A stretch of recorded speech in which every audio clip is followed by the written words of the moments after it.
10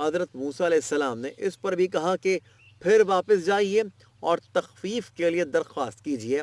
5 نمازیں بھی آپ صلی اللہ علیہ وسلم کی امت کے لیے بھاری ہوں گی، لیکن حضور نے فرمایا کہ اب مجھے شرم آتی ہے، اتنی مرتبہ جا چکا ہوں کہ اب مزید جانے میں حیا محسوس کر رہا ہوں، لہٰذا میں اسی پر راضی ہوں اور اس معاملے کو اللہ کے سپرد کرتا ہوں۔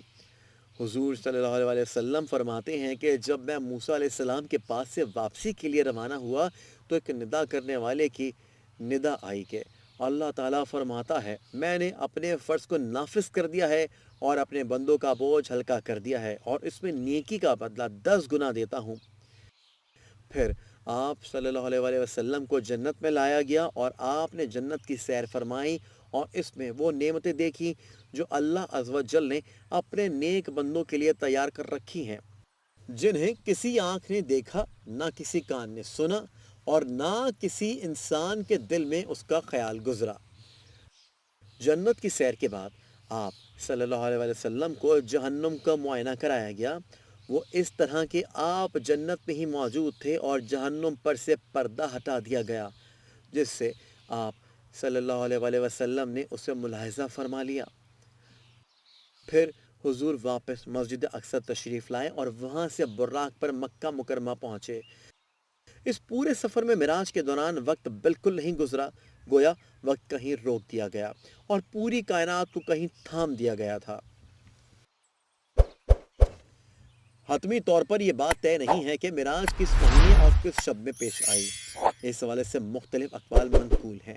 اپنی طرف سے یقینی طور پر متعین کر کے کسی رات کو شب معراج قرار دینا درست نہیں ہے، البتہ مشہور یہ ہے کہ رجب کی 27ویں رات شب معراج ہے۔